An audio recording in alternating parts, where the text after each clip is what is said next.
반대로 삽시다. 오늘 우리에게 주시는 하나님의 말씀의 제목입니다.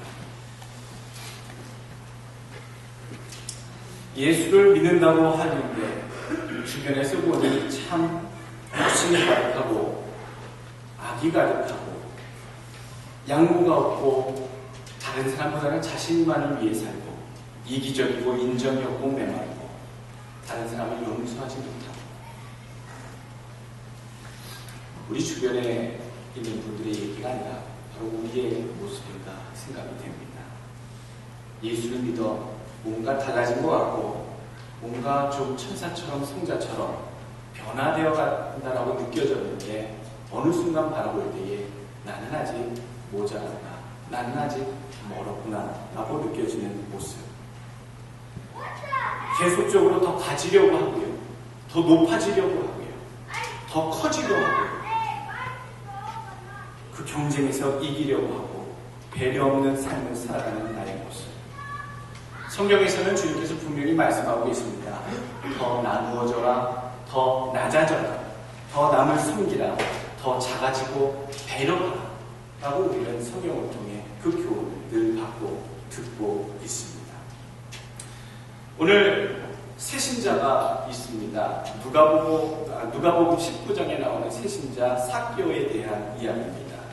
이 새신자 삭개오는요, 사실 1절서부터 10절까지 말씀을 보게 되면 삭개오에 대한 호칭, 그를 표현한 그런 것들이 많이 나오는데 오늘 1절 말씀에 보면 여리고에 사는 여리고 주민이다 라고 되고요, 2절 말씀에는 그는 세리장이다, 즉 로마의 명을 받아서 고금리에 아주 높은 세율을 받아 같은 민족의 세금을 받아 일을 챙기는 그런 세리장이다 라고 얘기하고 있고, 또 그 이유에서인지 아니면 다른 이유에서인지 그는 부자라 라고 소개하고 있습니다.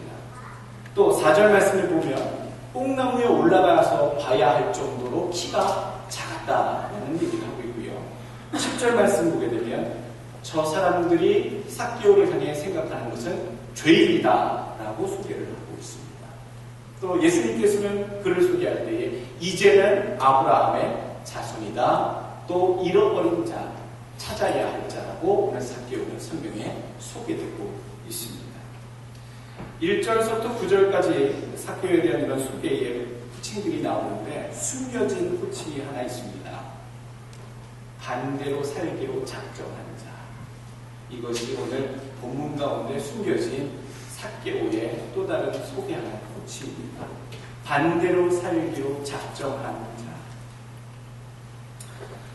오늘 본문 가운데 8절 말씀 보게 되면 삭개오가 예수님을 영접하고 만난 뒤로 그 마음에 큰 감동을 받아 예수님께 고백하는 장면이 나옵니다.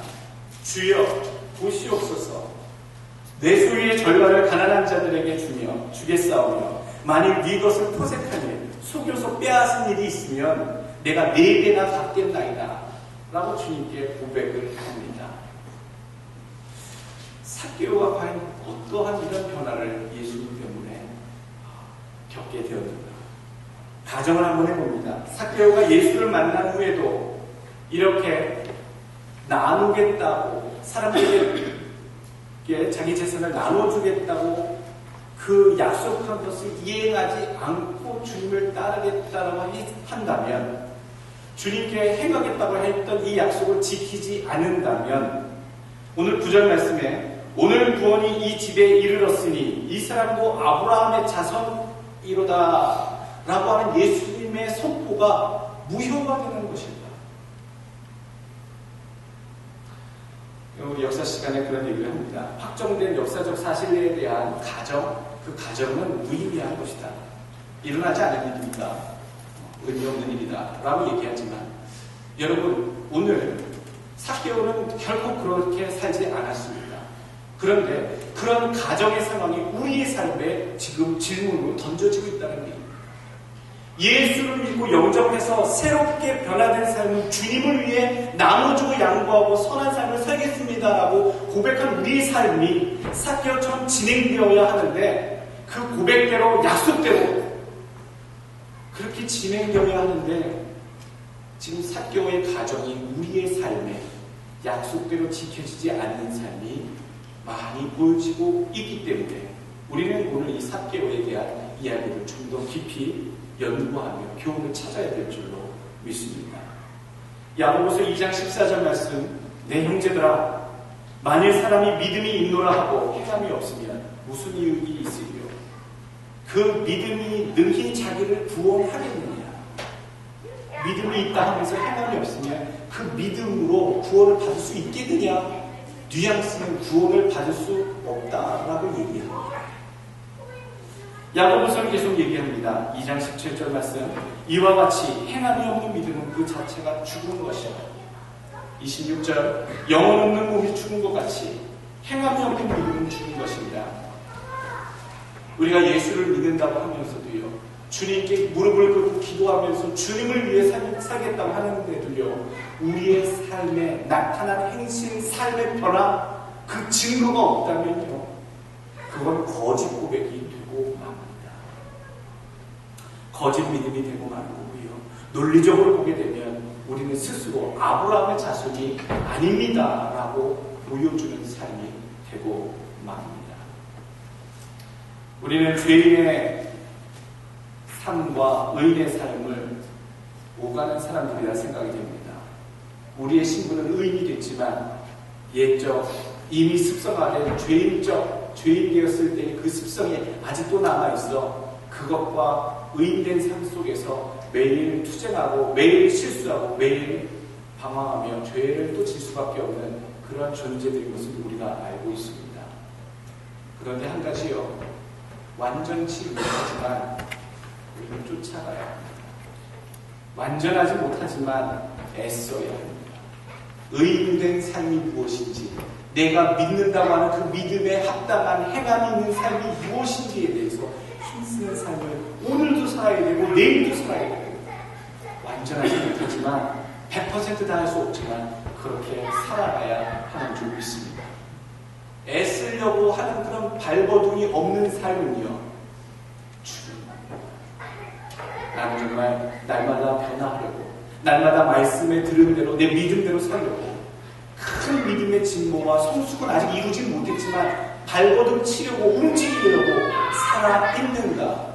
여러분, 살아있는 믿음 되시길 주 이름으로 축원합니다. 오늘 잃어버린 자를 찾으러 오신 분입니다. 여러분, 의인, 잘하는 사람, 귀한 믿음, 큰 믿음을 찾으려고 주님 찾아오신 게 아니고요, 삭개오처럼 잘 못하는 자, 잘못된 삶을 살아왔던 자, 엄한 세상의 길, 죄악의 길에 있던 자를, 잃어버린 자를 찾으러 오신 주님이 바로 나를 찾으러 오신 것을 잊지 마시고, 주님 앞에 영접하는 자, 또 변화된 삶을 이제 반대로 살아가고자 하는 자는 어떻게 살아야 하는지에 대해서 오늘 교훈을 받으시기 바랍니다. 반대로 살고자 할 때는요, 어려움이 있습니다. 그래서 여러분, 예수 믿는 게 어려워야 맞습니다. 힘들어야 맞습니다. 제대로 하나님 말씀하신 대로 가르쳐주신 대로 실천해 보려고 하면 할수록 어려워야지 맞습니다. 세상 살아가는 게, 예수 믿는 게 쉬울 수가 없습니다. 어려운 것이 당연한 진리다라는 겁니다. 욕심부리며 같은 동족의 등을 쳐서 잘못된 방법으로 그 부를 취했던 이 세리 삭개오, 그것을 포기하고 내어놓는 삶은 결코 쉬운 일이 아니었을 겁니다. 자기가 지금껏 이루었던 그 부자, 그 부를 절반에 띄어서 아무렇지도 않은 듯이 그 피땀 흘려 노력한 자기의 그 이룬 부를 아무렇지도 않게 나눌 수 있다는 것이 쉬울 것 같은데 결코 쉽지는 않은 일이라는 얘기입니다. 여러분, 전 재산 가운데 절반을 갖다가 바치십시오. 주님이 그렇게 말씀하신다면 우리가 삭개오처럼 우리가 모두 행할 수 있겠습니까? 생각해보면 볼수록 참 어려운 일을 행했고 참 큰 은혜가 있었기 때문에 믿음으로 행한 것이구나 라는 것을 우리는 알 수가 있습니다. 가지고 있던 것을 포기해야 했고 내려놔야 했고, 또 주님께 나가려고 할 때에 오늘 삭개오는 키가 작아서 참 어려워서 그 인격적, 그 개인적인 장애 때문에 뽕나무까지 올라가는 노력을 했어야만 했었고요. 또 사람들이 너무 많아서 주님께 가까이 가고자 하는 삶을 살려고 해도 주어진 상황 때문에, 환경적인 요소 때문에, 그 상황적 장애 때문에 주님께 나가는 것이 힘든 상황이었습니다. 예수 앞에 나가려고 예수의 뜻대로 그 말씀대로 살려고 할 때 여러분, 각 사람들에게 개인적인 장애적 요소가 있습니다. 또 각 사람의 삶에 주어진 상황적 장애 요소가 있습니다. 그런데 그것을 극복하고 주를 보고자 나갔고요, 주님을 영접했다는 것. 신앙생활하는데 장애가 있으십니까? 그 장애는요, 극복하고 나가야 할 단계로 삼으셔야 합니다. 장애가 있어서 예수 못 믿겠다고 바쁘다고요, 여러분, 그것을 명분 삼지 않기를 바랍니다. 주님은 어떻게든 우리를 살리시러 오신 분이십니다. 잃어버린 자를 찾으러 오신 분을 만나는 것, 어떠한 장애를 극복하고서도 만나는 것은 우리의 몫인 줄 알고, 여러분, 뽕나무 위로 올라가시고 사람들을 해치고 주님을 만나시는 역사가 있기를 주의 이름으로 축원합니다. 두 번째, 반대로 살고자 할 때에는 분명히 어려움이 있다, 각오를 하고 생각하시라 말씀드렸는데, 반대된 삶은요, 믿음으로 증명해내야 합니다. 내가 지금껏 세상을 향해 달려갔던 삶이었다면 주님을 향해 내 삶이 바뀌었습니다. 주님 때문에 내가 모든 것이 변했습니다. 라고 고백한 모든 자는요, 내 삶의 방향이 바뀌었음을 보여주는 증거물을 내 삶에서 보여드려야 합니다. 교회 열심히 나오는 것, 기도 많이 하는 것, 성경 보는 것, 그거는 일부분입니다. 내 삶 전체가 다 바뀌었음을 보이셔야 합니다. 오늘 8절 말씀 보시지요. 삭개오가 서서 주께 여짜오되 주여 보시옵소서. 보시옵소서. 내가 내 재산 절반 나누는 것을 보시옵소서. 내가 남의 등을 쳐서, 즉 내가 남의 상황을 속여서 빼앗은 것들에 대해서 내가 내대로 갚는 것을 보시옵소서. 그 증거를 보시옵소서. 내가 행하겠다는 것을 주님께서 확인하여 주옵소서라고 얘기해주고 있습니다. 예전에 한국에서 그런 것들을 기억합니다. 예전에 예수 사람들이 그런 얘기를 합니다. 지금도 그런 얘기를 하죠. 예수 믿는 것, 예수님의 가르침, 기독교는 참 좋은데 교회 다니는 사람은 참 싫습니다. 그런 사람들이랑 같이 어울리는 게 싫다고요. 전도하면 우리가 또 맞닥뜨리는 얘기들입니다. 예수님의 가르침은 참 좋고 나도 한번 믿고 싶은데 교회 나가는 것, 교회는 싫습니다. 사람들은 싫습니다. 예전에는 이러지 않았습니다. 예수의 가르침도 사람들이 좋게 여겼고요. 그 여긴 것뿐만 아니라 교회에 다니신다라고 하면, 야, 저분은 착실하시다. 저분은 정직하실 것이다. 저분은 우리 회사에서 쓰셨으면 좋겠다. 어디 소개시켜드렸으면 좋겠다. 라고 다들 그렇게 하셨습니다. 그런데 요즘은 그렇지 않습니다. 신앙생활한다고 교회 다닌다고 해도 사람들이 별로 감동하지 않고 오히려 경계합니다. 여러분, 무엇이 잘못됐고 무엇이 부족해서 이런 현상들이 나타나게 되는 것입니까? 예수 그리스도의 참된 진리를요, 이 세상에 우리의 삶으로 계속적으로 증거해내지 못했기 때문에 세상은 그 증거, 예수 그리스도의 참된 복음의 진리를 찾아낼 수 있는 그 증거를 발견하지 못하게 되었다는 얘기입니다. 야고보서 2장 18절 말씀, 혹이 가로되 너는 믿음이 있고 나는 행함이 있으니 행함이 없는 내 믿음을 내게 보이라. 나는 행함으로 내 믿음을 네게 보이리라. 오늘 이 야고보는요, 믿음이 있다고 하면서 변하지 않는 사람들, 말만 예수 믿는다고 그렇게 행하는 사람들에게 너는 믿음이 있고 나는 행함이 있다고 얘기를 하고 있습니다. 나한테 뭘 좀 보여달라. 여러분, 우리의 삶에 삭개오와 같은 행함이 있기를 간절히 바랍니다.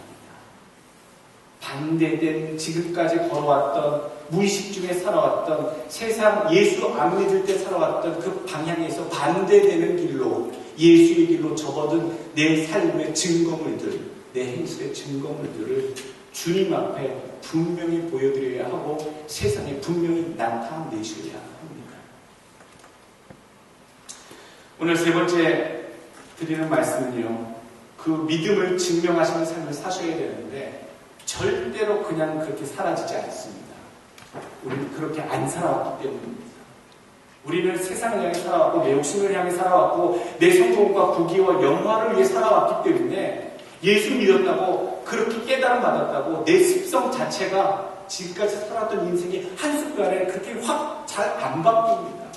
그래서 필요한 게 훈련입니다. 반대로 사는 삶에 대한 부단한 연습을 꾸준히 하셔야 합니다. 김연아 선수가 한 번에 점프를 하기에 몇 번 넘어진다고 얘기합니까? 1000번 넘어집니다. 1000번. 한 번의 그 비상, 한 번의 그 아름다운 점프를 이뤄내기 위해서 김연아 선수가 저는 1000번을 넘어집니다 라고 얘기할 때 실수하지 말아야 할 그 자리, 그 경기에서 완벽한 퍼포먼스를 하기 위해서 1000번을 넘어지는 그 아픔이 있는, 그 수고가 있는, 노력이 있는 그 모습을 우리는 본받아야 될 줄로 압니다. 연습이 필요합니다. 여러분, 오늘 연습해야 되는 4가지 분야가 있습니다. 부단히 내가 세상을 향해 가지 아니하고 예수를 따르는 삶인 것을, 반대로 살아가는 삶인 것을 보여주기 위한 연습 첫 번째 단계는요, 훈련 단계는요, 자기를 비우며 손해보는 훈련입니다. 또 나를 낮추는 훈련입니다. 여러분, 이거 안 되면은 참 예수 믿기 힘들어지고 믿음대로 살기 힘들어집니다. 성취하며 나가는 삶, 여러분, 우리 인생은 성취하며 자기 목표를 향해 나갑니다만 정말로 손해봐야 할 때가 있고요, 낮아져야 할 때가 있습니다. 겸손해져야 할 때가 많이 있습니다. 그런데 그러할 때에 우리가 훈련되지 않으면, 준비되지 않으면요, 겸손해야 할 때 교만하고요, 낮아져야 할 때 높아지려고 하고요, 더 나눠줘야 하는 시점에 더 가지려고 하는 추한 모습이 우리 삶 속에 드러나게 됩니다. 여러분, 은혜와 물은요, 낮아진 곳으로 흐르게 되어 있습니다. 하나님의 은혜는요, 낮아진 자를 향해 모입니다. 교만한 마음, 가지려고 하는 마음, 높여지려고 하는 마음 낮추시고 주의 은혜를 사모하시고 자꾸 자기 자신을 주 안에서 낮아지며 손해보는 훈련들 행하실 수 있길 바랍니다. 예수님이 돌아가시고 하신 일이 뭡니까? 당신은 죽고 우리는 살렸습니다. 당신은 고난받고 우리는 영광된 의의 자손으로 만드셨습니다. 그게 기독교의 기본집입니다. 우리에게 가르치시는 건 뭡니까? 나를 희생해서 다른 이들에게 예수 그리스도의 사랑을 전하라. 내가 내어줌으로 다른 이의 유익과 구원을 얻게 하라. 그것이 기독교의 기본집입니다. 그래서 훈련해야 하는 것이 내가 죽는 것, 내가 낮아지는 것, 내가 손해보는 것, 이것이 첫 번째 훈련이 되어야 합니다. 마태복음 23장 12절 말씀, 누구든지 자기를 높이는 자는 낮아지고 누구든지 자기를 낮추는 자는 높아지리라. 어떤 분이 그렇게 질문하실지 보이지요. 그렇게 살면서 맨날 손해보고 맨날 자기 거 못 찾아먹고 사람들에게 나눠주고 그렇게 살면 우리는 가난해지고 망하고 기회를 놓쳐서 실패한 인생 되는 거 아니에요? 여러분, 그렇게 될 것 같습니다만 오늘 예수님은 그렇게 말씀하고 계시지 않습니다. 절대로 손해보지 않는다라고 얘기하십니다. 여러분, 남을 주는 자가 늘 새옷 입습니다. 무슨 말인지 아십니까? 내 옷을 가난한 거린에게 벗어주는 자는요, 항상 귀한 옷을 또 입게 되어 있습니다. 누가복음 18장 28절, 베드로가 여짜오되 보옵소서, 우리가 우리의 것을 다 버리고 주를 좇았나이다. 이르시되 내가 진실로 너희에게 이르노니 하나님의 나라를 위하여 집이나 아내나 형제나 부모나 자녀를 버린 자는 금세에 있어 여러 배를 받고 내세에 영생을 받지 못할 자가 없느니라 하시니라. 잘 보십시오. 예수님 말씀 뭐라고 하십니까? 심지어 모든 재산을 버리고 심지어 부모 자식까지 다 포기하고 내려놓은 사람은 그거 그냥 잃어버린 채로 이 세상 끝나는 것이 아니라 금세에 이 땅에 사는 이 세상에 있는 동안에 있어 여러 배를 더 받는다는 얘기예요. 천국에서뿐만 아니라 이 땅에 사는 동안 다시 되갚음을 받으신다. 그리고 영생을 취하게 된다라고 오늘 약속해주고 계십니다. 약속대로 여러분 한번 대접하시고 손해보시고 나눠주시고 낮아지시는 삶을 마음에 각오하시는 성도들 되시길 부탁드리겠습니다. 두 번째 훈련의 단계는요, 대접하는 훈련, 남을 대접하는 훈련, 남을 섬기는 훈련, 그리고 이거를 자꾸 나누어주는 훈련을 하셔야 됩니다. 목사들이 세상에 남 대접하는 게 제일 힘들어하는 부류가 누구냐면 목사들입니다. 목사들. 목회자들이 제일 남 대접하는 거 인색하고 그렇습니다. 어렵게 생활이 어려우신 목회자들은 남을 대접한다는 것이 쉬운 일이 아니기 때문에 늘 저희 부모님 그렇게 말씀하셨어요. 목회자들은 세상의 성도들처럼 돼가는 것이 아니라 늘 기도해주고 축복해주고 대신 빌어주는 게 목회자가 그들을 향해 대접하는 것이다 라고 말씀하십니다. 그게 맞는 말씀이지요. 그런데 저는 좀 생각이 다릅니다. 물론 그렇게 제가 기도하고 축복하지만 저는 제가 되면 제가 좀 여유만 있으면 어떻게든 저도 대접하고 싶은 마음이 있습니다. 제가 그 상황이 되면 제가 다른 사람보다 부자는 아니지만 생활이 넉넉하지 않더라도 마음만 있으면 대접할 수 있기 때문입니다. 여러분들 누가복음 6장 31절에 이렇게 얘기합니다. 남에게 대접을 받고자 하는 대로 너희도 남을 대접하라. 골든 룰입니다. 늘 우리는 남에게 대접받고 인정받으려고 하는데 그러하게 바라는 자는 모두 남을 대접하고 인정하는 법을 먼저 성경은 가르치고 있습니다. 그래서 여러분 해보지 않은 자는, 훈련하지 않은 자는 할 수 없습니다. 늘 남을 대접하고 남을 섬기는 삶을 사는 사람만 남을 섬길 수 있고 또 남을 대접할 수 있습니다. 나눠주는 것들을 훈련하지 않으면요, 그 나눠준다는 건 못합니다. 여러분, 나눠주려고 할 때 우리의 마음이 부요해지는 것을 여러분 아시기 바라겠습니다. 많이 가졌다고 줄 수 있는 것이 아니고요, 또 가진 것이 적다고 주지 못하는 것도 아닙니다. 우리 마음 먹기에 달려있다는 얘기지요. 헌금을 해도, 다른 사람을, 불쌍한 사람을 도와주는 도네이션을 해도 우리의 마음 먹기에 따라 우리의 상황에서 충분히 할 수 있는 여력들이 가난한 자나 부유한 자나 다 있다는 얘기입니다. 우리가 두 번째로 꼭 힘써야 할 훈련은 남을 대접하고 섬기는 훈련, 그리고 나의 것을 나눠주는 훈련, 이런 훈련을 힘쓰시길 바라겠습니다. 로마서 12장 13절 말씀, 성도에 쓸 것을 공급하며 손님 대접하기를 힘쓰라. 요한일서 3장 17절, 누가 이 세상 물질을 가지고 형제의 궁핍함을 보고도 도와줄 마음이 없으면 하나님의 사랑이 어찌 그 속에 거할까 보냐. 사도행전 20장 35절, 범사에 너에게 모범을 보였으니 곧 이같이 수고하여 약한 사람들을 돕고 또 주 예수의 친히 말씀하신 바 주는 것이 받는 것보다 복이 있다 하심을 기억하여야 할지니라. 여러분, 우리 삶 속에서 대가 없이 남을 섬기는 것, 다른 이유와 조건 없이 남을 돕는 것, 내 것을 나누어 주는 것, 여러분 훈련하셔야 됩니다. 이것이 안 되기 때문에 우리는 못합니다. 월드컵이 시작되었습니다. 어제 여러 경기가 있었던 것 같아요. 뉴스를 보니까 일본이랑 코트디부아르라고 하는 그런 나라가 경기를 했는데 일본이 전반전에 골을 넣었다가 후반전에 역전, 3대1로 역전당했다. 후반전에 투입됐던 그 디디에 드록바라고 하는 선수의 공훈으로 코트디부아르라고 하는 아프리카의 조그마한 나라가 일본을 누르고 1승을 거뒀다. 근데요, 그 드록바라고 하는 선수에 대한 이야기가 나옵니다.